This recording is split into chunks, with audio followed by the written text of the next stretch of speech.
It's surprising to me that it's gotten essentially no mainstream media coverage at all, because we're talking about so much money.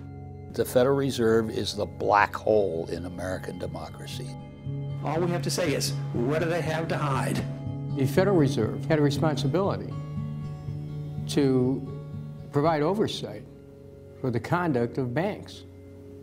They didn't do that. It's known as one of the most powerful and secretive institutions in Washington.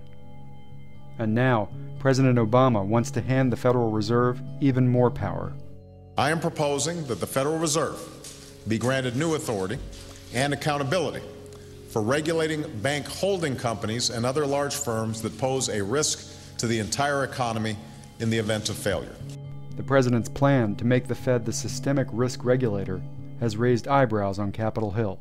The president's financial reform proposal has included broad and sweeping increases in Chairman Bernanke or his successor's powers. And if that power is used, what will be the oversight? I believe that we have to adequately audit the Federal Reserve before any consideration is given to making the Federal Reserve the systemic risk regulator. A growing number in Congress are calling for the Federal Reserve to be fully audited for the first time in its history.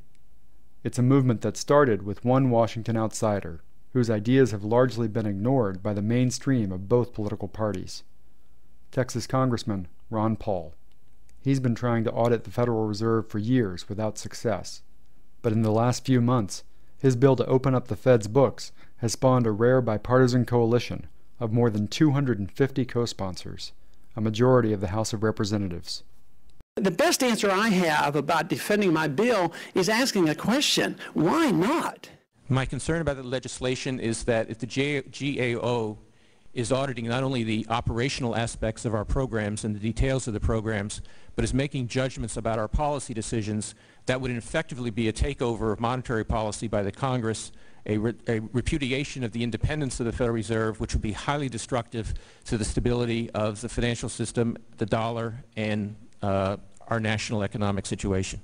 Despite these dire warnings against having an audit, Fed challengers in Congress aren't flinching.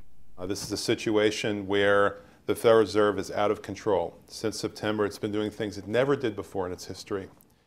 With the help of a rule from the days of Woodrow Wilson that gave the Federal Reserve vast authority to lend money during unusual and exigent circumstances, the Fed has doled out more than $1 trillion to financial institutions without consulting Congress. When freshman Congressman Alan Grayson asked the Fed's Inspector General how much of that money the Federal Reserve had lost since the crisis began, he was surprised to find out she didn't know. So are you telling me that nobody at the Federal Reserve is keeping track on a regular basis of the losses that it incurs on what is now a $2 trillion portfolio? Until we actually look at the program and have the information, we are not in a position to say whether there are losses or to respond in any other way. And I think it was shocking to me and to other people to see that the Inspector General could not account for $1 trillion of cash that had been handed out by the Federal Reserve in the course of just the past few months.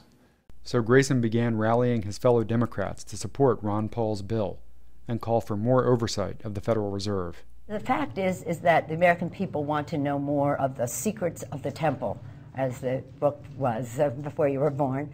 The Secrets of the Temple. Was required reading in my day. Nancy Pelosi said the public wants to know more about the secrets of the temple. And my response to that is, if the public does learn more, they will be outraged more.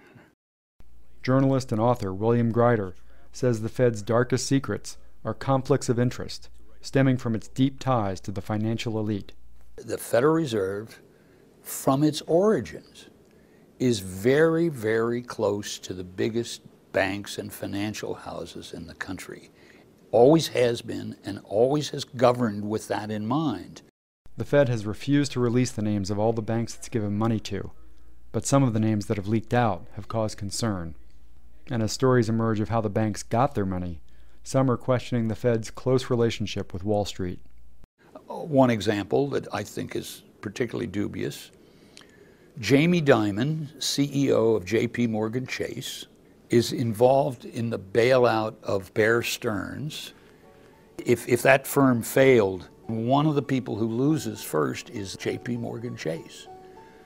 So he is also saved by the bailout of Bear Stearns. So he graciously agrees to take over Bear Stearns if the Federal Reserve will put up $30 billion to cover his losses. What I find troubling is that Jamie Dimon sits on the board of directors of the New York Federal Reserve Bank. Tim Geithner, who was then president of the New York Federal Reserve Bank and is now Treasury Secretary, was bargaining with his own board member on this terms of this deal. So I think what's happened in this crisis is that people all over the country have been able to see there's something illegitimate about this. They may not be able to put their finger on it, but this doesn't feel right. And some people are getting downright angry, and that includes a lot of members of Congress. Do you solemnly swear to tell the truth, the whole truth? And now one House committee is holding its own investigation into the controversial deal that the Fed brokered between Bank of America and the failing financial giant Merrill Lynch. According to documents acquired during the investigation, Fed Chairman Bernanke threatened to fire Bank of America CEO Ken Lewis when Lewis considered backing out of the deal. The Fed's decision-making process in the Bank of America Merrill Lynch merger makes the case for a significant increase in accountability at the Fed. The next hurdle for the plan to audit the Fed is the House Financial Services Committee, chaired by Barney Frank. Although Frank has praised the Fed's work to keep credit flowing during the economic crisis, he's pledged to include a Fed audit in the major financial regulation bill he plans to finish this summer. There will be substantially increased auditing. We don't want anything that would endanger the integrity of monetary policy. But in general, the operations of the Fed, the money they take in, all of that will be very much subject to audit. Despite the momentum, the Fed's not quitting the fight. It just created a new position for Enron's former head lobbyist, Linda Robertson, to push back against congressional critics. I think it's unfortunate that they're struggling so hard to keep this secret. We need to know exactly who got the money, what the terms are, all the details of this, because this is a democracy. You can't hand out $1 trillion of the people's money and keep everyone in the dark about it. That's ridiculous. Nobody has that kind of power in a democracy in a constitutional country.